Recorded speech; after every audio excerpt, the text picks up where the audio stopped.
Mari kita perhatikan dua perjanjian ini dan kita kembali pada kitab pertama ayat 21 dengan menggunakan dua istri Abraham sebagai perumpamaan.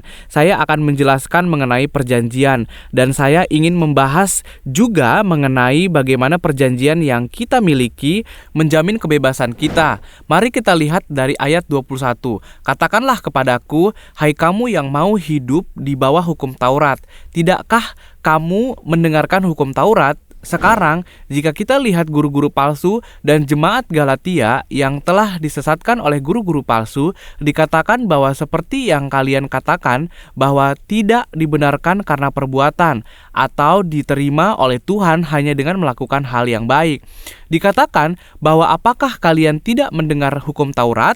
Kalian melihat hukum Taurat dalam perjanjian lama dan tidak seperti yang kalian katakan. Sekarang kita lihat perumpamaan ini. Bukankah ada tertulis bahwa Abraham mempunyai dua anak, seorang dari perempuan yang menjadi hambanya, dan yang satunya adalah dari perempuan yang merdeka, yaitu Sarah istri Abraham. Tentu, saudara sudah tahu kisah ini secara singkat. Karena Abraham tidak memiliki anak laki-laki, Sarah mempekerjakan hamba bernama Hagar kepada Abraham. Dan sekarang dia memiliki seorang anak laki-laki bernama Ismail. Meskipun dia anak laki-laki, tetapi itu bukan anak yang Tuhan janjikan tetapi bagi Hagar. Apa? Melahirkan menurut daging, tetapi janji kepada perempuan yang merdeka, Sarah. Apa artinya ini? Arti utama dari dilahirkan menurut daging, putra yang lahir dari Abraham dan Hagar adalah anak yang lahir secara alami. Tidak ada unsur keajaiban di sini, tidak ada bukan?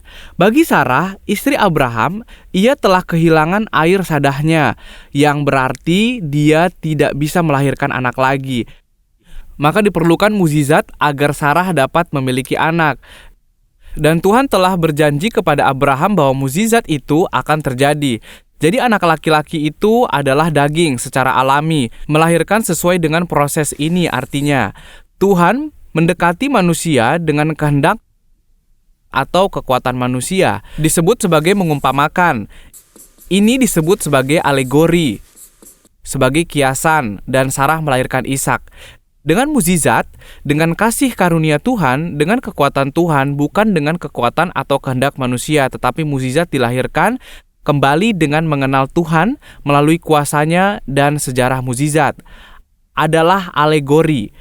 Dan dikatakan bahwa itu karena perjanjian.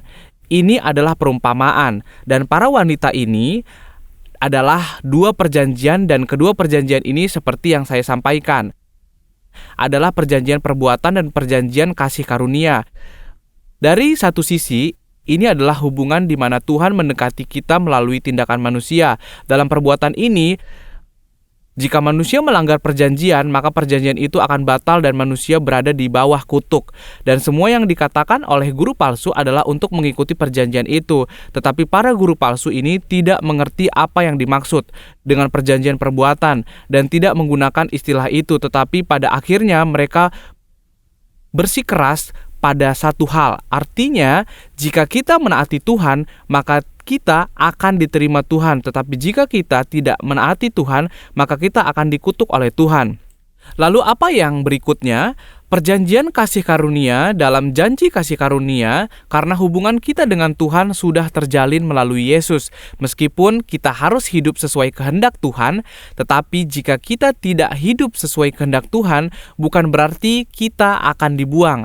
Apa yang menjadi kebutuhan bagi manusia yang berdosa? Tentu janji kasih karunia. Dikatakan dari Gunung Sinai, jadi semua upaya kita untuk menaati sistem hukum dalam perjanjian lama disatukan ke dalam kata Sinai. Jadi ini adalah sejenis sintaksis. Pena lebih kuat dibandingkan pedang. Pena yang dikatakan di sini menggambarkan media. Dengan demikian, Gunung Sinai digunakan untuk mengungkapkan semua upaya untuk mencapai Tuhan melalui perjanjian pekerjaan dengan mematuhi hukum. Dan Hagar yang dikatakan adalah Hagar dan anak yang dilahirkan oleh Hagar. Artinya adalah orang-orang atau ajaran yang melakukan usaha dibenarkan oleh Allah melalui hukum Taurat. Jadi dikatakan bahwa hanya Yerusalem surgawi apa artinya? Gunung Sinai Dikatakan ada tempat bernama Gunung Sinai. Gunung Sinai adalah usaha atau ajaran untuk melakukan seluruh hukum atau dibenarkan oleh hukum Taurat. Begitu juga apa arti dari Yerusalem surgawi. Sekarang orang-orang kudus berada di surga. Misalnya ada orang-orang kudus seperti Abraham dan Daud. Apakah Abraham dan Daud diselamatkan dengan melalui hukum Taurat? Tidak demikian. Saya juga sudah sampaikan mengenai Abraham. Abraham juga melanggar janjinya. Meskipun ia melanggar janjinya, ia tetap bersuka cita bersama Tuhan di surga. Jika kita lihat dalam kitab Lukas bahwa dikatakan bahwa surga digambarkan sebagai pangkuan Abraham. Jadi, tentu Abraham berada di surga, di Yerusalem surgawi. Dan apa itu Yerusalem? Bagaikan hubungan kerja, bagaikan hubungan antara Hagar, Ismail, dan Abraham. Bukan hubungan yang bisa dibuang, bebas, seperti Sarah, seperti anak Sarah Ishak. Seperti hubungan ayah dan anak, di mana suatu hubungan yang telah terjalin mengacu janji kasih karunia, dan dikatakan ialah ibu kita. Di sini ada satu hal yang saya ingin tunjukkan sebentar. Teori oposisi negara kita dari Galatia 4 ayat 26. Di sini seperti dikatakan bahwa di atas Tuhan ada Allah Bapa dan juga ada Allah Ibu, tetapi bukan itu artinya.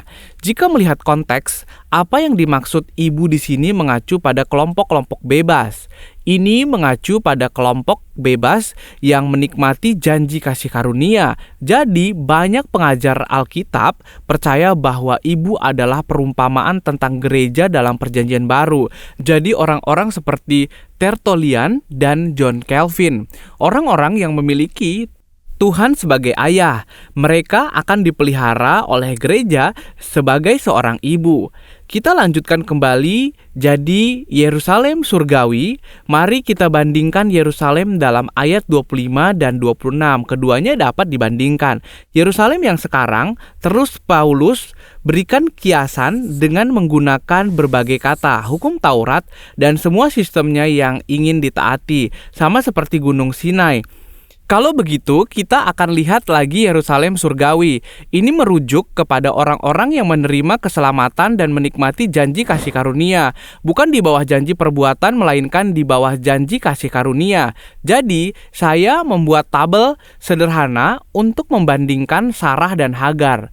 Ini bukan tentang karakter Sarah dan Hagar, tetapi ini tentang apa yang ingin disampaikan melalui karakter Sarah dan Hagar. Sesuai dengan janji, Sarah melahirkan dengan cara yang ajaib dan kasih karunia, dan Ishak lahir, sementara Hagar ia mengikuti daging dan tidak melahirkan dengan mukjizat. Bukan karena kuasa Roh Kudus, melainkan kehendak dan kekuatan manusia. Tepatnya di Yerusalem surgawi dan Yerusalem duniawi. Identitasnya orang yang bebas dan hamba. Ini melambangkan, dengan kata lain, Perjanjian baru adalah janji kasih karunia, dan perjanjian lama dengan perjanjian perbuatan, dan ini melambangkan keduanya. Sebenarnya ini cukup rumit dan banyak imam yang memiliki cara yang sangat berbeda dalam menafsirkan perjanjian kasih karunia dan janji perbuatan ini. Jadi sekarang ada beberapa orang yang memiliki definisi yang berbeda dari setiap kata ini, tetapi inti dari bacaan firman tetap sama. Dari satu sisi, ada yang harus kita lakukan keduanya. Di sisi satu, jika kita tidak taat, maka kita akan menerima kutuk, dan sisi lain kita memang harus taat dan hidup sesuai kehendak Tuhan. Tetapi kita tidak akan menerima kutuk karena itu. Justru karena itu kita dapat menikmati kebebasan dari hubungan yang terjalin antara bapak dan anak.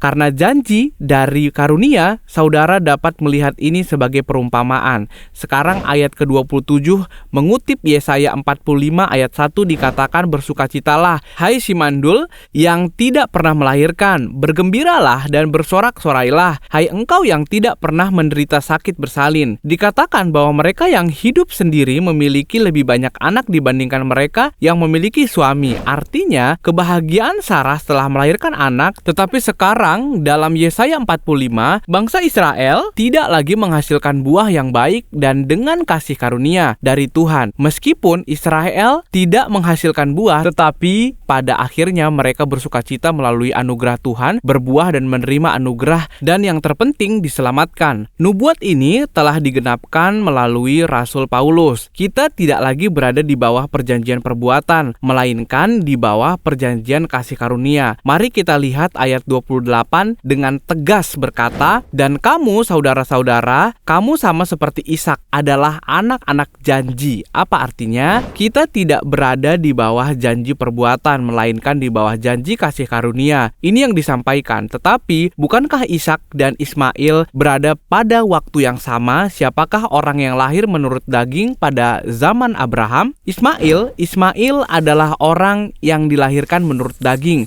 dan orang yang dilahirkan menurut Roh Kudus adalah Ishak, bukan? Ia menganiaya orang-orang yang mengikuti Roh Kudus. Sebenarnya jika kita lihat Kejadian 21 ayat 9 berkata, pada waktu itu Sarah melihat bahwa anak yang dilahirkan Hagar, perempuan Mesir, itu bagi Abraham sedang main dengan Ishak anaknya sendiri. Apa yang Paulus katakan ketika mengutip kisah ini? Usirlah hamba perempuan itu dan anaknya, karena anak laki-laki dari hamba itu tidak akan mendapat warisan dengan anak dari perempuan merdeka itu. Ini yang ingin dikatakan. Paulus berkata baik dalam Kejadian ataupun dalam masa Abraham, Ishak dianiaya oleh Ismail. Sekarang guru-guru palsu itu menganiaya para rasul seperti Paulus dan lainnya. Bahkan dalam gereja Galatia ada orang-orang yang mengikuti ajaran Paulus dan bersikeras bahwa mereka yang berada dalam kasih karunia dan perjanjian harus menaati janji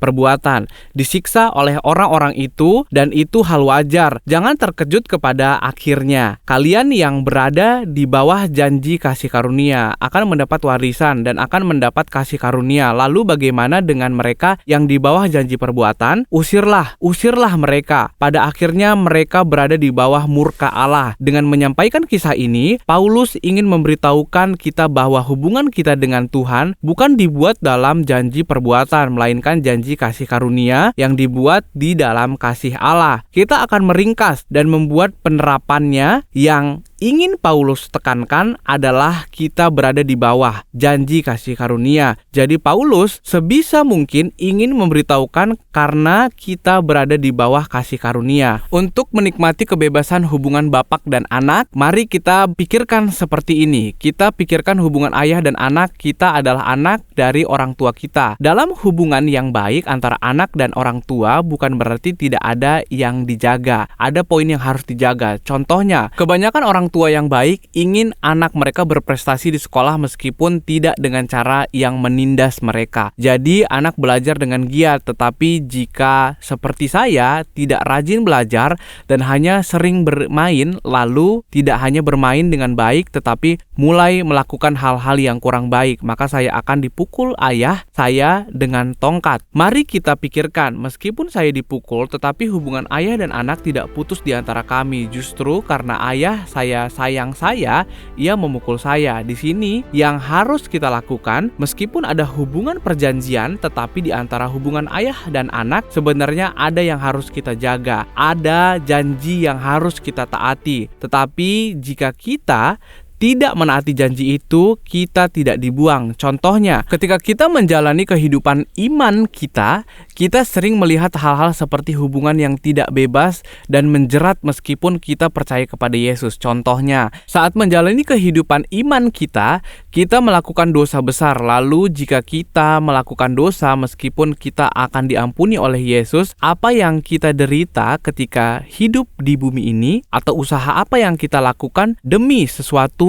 yang diinginkan dapat membuat frustasi. Contohnya, ada beberapa hal dalam hidup yang tidak dapat kita putuskan sendiri. Kita sedang ujian, anak-anak kita sedang menghadapi ujian, atau kita sedang menghadapi ujian, kita tidak melihat ujian masuk universitas dan ujian pegawai negeri. Jika kita belajar dengan giat, maka kita bisa menghadapi ujian. tidak menjadi kenyataan. Mungkin ada kondisi hari itu. Ada yang disebut keberuntungan, ada banyak hal. Lalu banyak orang pada masa yang penting seperti ini bisa berpikir seperti ini. Bagaimana jika karena aku berdosa kepada Tuhan, maka Tuhan marah dan membuat aku gagal dalam ujian? Atau bagaimana jika aku sakit perut pada saat ujian? Tetapi ini bukan pikiran dari orang yang menikmati kasih dan sukacita Tuhan sebagai seorang anak. Mereka masih seorang hamba yang menganggap hubungan dengan Tuhan adalah hubungan kerja. Tetapi janji yang kita jalin dengan Tuhan bukanlah perjanjian kerja, tetapi janji kasih. Jadi saya ingin memberitahukan saudara untuk menikmati kasih karunia yang diberikan secara cuma-cuma. Saya akan mengatakan dengan jelas apa artinya menikmati kasih karunia firman. Tetapi pertama-tama saya ingin memberitahukan saudara seperti pertemuan-pertemuan sebelumnya, saya ingin mengingatkan untuk terus menikmati kebebasan di dalam firman. Tuhan mengasihi saudara dan selalu baik kepada kita. Terkadang ada kesulitan di dalam hidup kita dan saat itu kita berpikir Tuhan tidak mengasihi kita. Ini adalah yang dipikirkan orang yang berada di bawah janji perbuatan. Meskipun mereka yang berada di bawah janji perbuatan tidak berkata demikian, tetapi mereka berpikir bahwa Tuhan akan murka jika kita melakukan kesalahan dan akan berbuat baik jika kita melakukan dengan baik pula. Tetapi orang yang berada di bawah janji kasih karunia, meskipun di tengah kesulitan, berpikir bahwa Tuhan sedang memarahi kita sebagai ayah. Ia sedang mendidik kita agar tumbuh dengan kuat. Ini adalah sebuah proses dari kasih. Ini yang dipikirkan dan dipercaya. Jadi jika tidak putus asa meski di tengah penderitaan, dan bahkan jika kita telah melakukan sesuatu dengan baik atau kita telah melakukan sesuatu bagi gereja Tuhan, kita tidak akan pamer dan kita tidak akan bebas dan akan merasa bahagia. Saya berharap saudara semua menikmati kasih karunia firman dan janji kasih karunia yang firman berikan kepada saudara sekalian. Hingga saat ini kita telah membaca keseluruhan kitab Galatia. Minggu depan kita akan melihat dari Galatia 5 ayat 1. Mari kita simpulkan apa yang telah kita bahas sejauh ini. Terima kasih telah menyaksikan program ini. Kita akan melihat Galatia 5 ayat 1 sampai 15 pada pertemuan berikutnya. Terima kasih.